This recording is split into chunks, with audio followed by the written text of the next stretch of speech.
Every few years, there seems to be a student that just is uncategorized in their excellence, that they just live larger than life, that everybody in the school knows them. They manage to inspire everybody by their gregariousness or their strength of their character or their fortitude or their circumstances. And I just wanted to be able to recognize those who aren't recognized by some organization here in the school. And so when Molly came along, it was the perfect fit. I can't think of anybody in my life that I've known who's been more inspirational in the way she's lived her life than Molly Fasone. Molly is kind of like a mentor figure. She's always there to help, answer questions. She doesn't mind putting something down that she's doing to help me. Molly's a great classmate. She's so much fun to be around. She always makes me laugh. She lights up a room when she comes into it. She brings out the best in the people I know. She's quick to a smile, quick to a joke, that kind of person. Everything she does just has such energy, and she has such a spirit in her that really, it's so hard to describe, that she just is, I'm so lucky to have her in my life.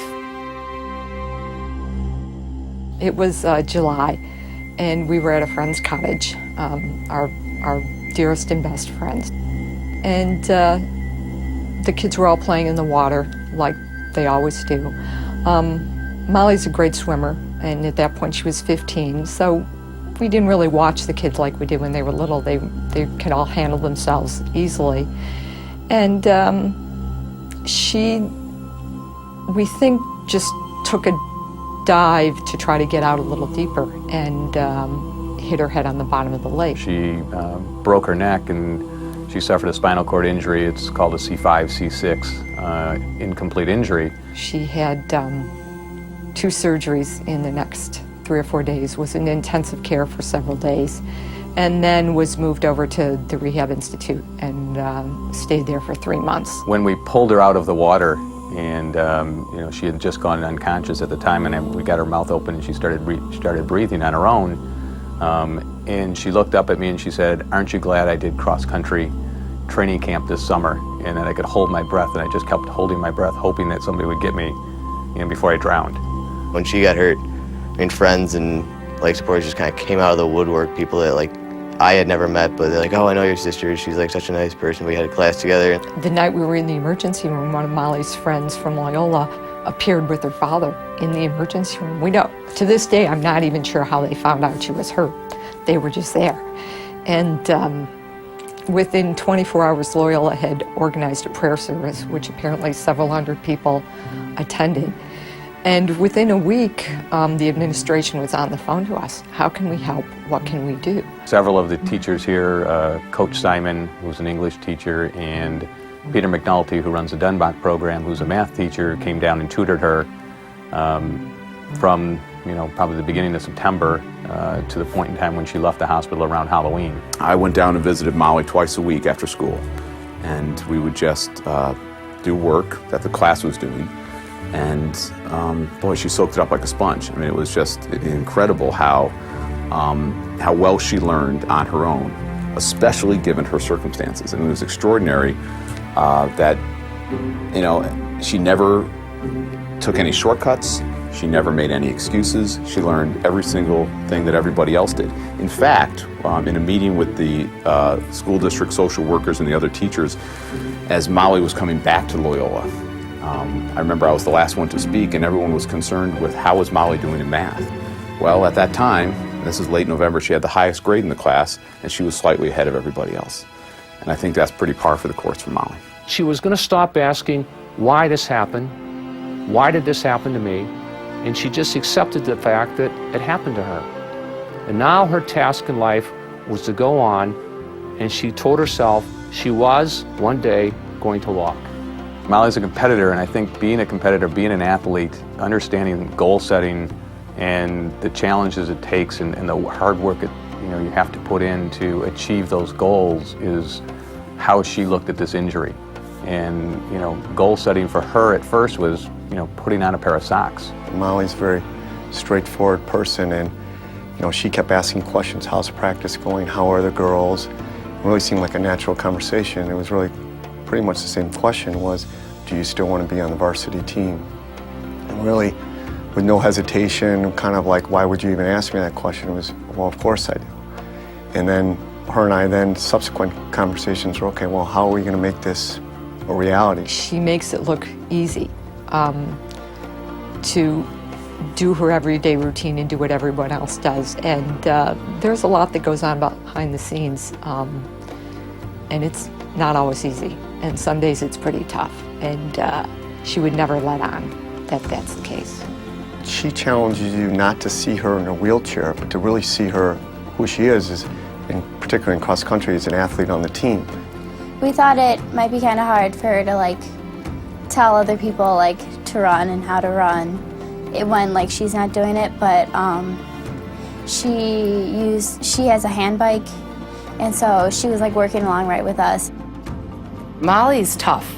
She does not want to ever have any of the expectations lowered for her or anything made easier on her. And I can think of a particular time this past fall. The coaches and I spoke and decided, no, we can't have these girls practice out here today. It was blinding wind and rain, and so we tell the whole group of girls, hey, you're just gonna take it easy day, maybe we'll do some stretching inside. And most of the team was thrilled, they were thrilled with that, okay, day off. And Molly looks at us and she's in her hand bike, she's ready to work out. And she said, well, what am I gonna do today? And we're like, well, Molly, it's raining, it's 25 degrees, wind, you're just gonna take the day off too. And she goes, no, how am I gonna get any better if I don't practice? And a number of people would ask her about going back to school or continuing high school or going on to college, and she looked at me and she said, Dad, there's nothing wrong with my brain, I just can't walk. Of course, my life's gonna go on, and I'm gonna go to college and do all the things that I always intended to do. I remember me and a friend went to see her compete in a Chicago half marathon downtown, and she did it in under 2 hours, which is really impressive for someone who can run, let alone on her hand bike. But I think to surround herself, to put herself back into the whole community of athletics, to say, I'm not going to shy away from being this athlete, I can still do it.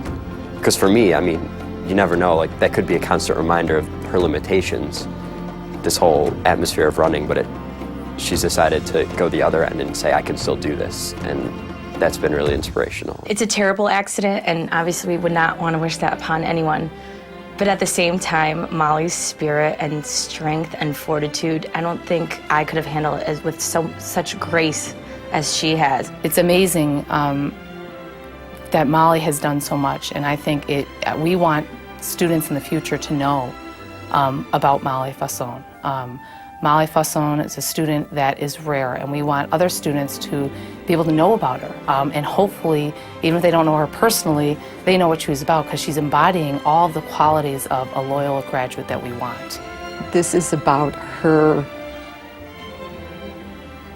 reacting to a devastating, life-altering injury in such a matter-of-fact and positive way, and her absolute determination not to let it stop her from her game plan, not to let it stop her from doing what she had planned to do in high school all along. And to a large extent, she has succeeded in that. When I think about Molly, I don't really even think about her in terms of any sort of limitations or any sort of, certainly she's broken down some, not stereotypes, but notions of what a person can and can't do given their circumstances. But the biggest way she's enriched my life has just been her friendship. She's like the kind of person you can go to with your problems, just vent about anything. She's always there to listen. She puts her friends before her, which is really cool. Her hope is to go on, have a great career in college, and to find something that she loves to do. She would like to continue to be involved in sports. She's been hand cycling. I know that as her body gets stronger, she would love to become involved in other forms of adaptive sports as she's able to. And I'm sure one of her dearest dreams is to be able to walk again. Molly is solid as a rock. Her character, her personality, her willingness to achieve, never giving up, She reminds me of a boulder. Nothing can move it. It will do what it wants. It will weather all the storms.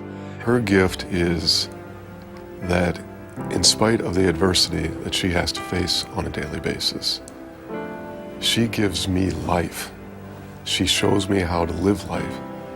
She teaches me that if I'm in a difficult way, if I have something that is felt to be a burden or a problem, I can face it because Molly has faced it. Molly is just a fraction of what she's going to become. She has accomplished great things, but she's going to do great things.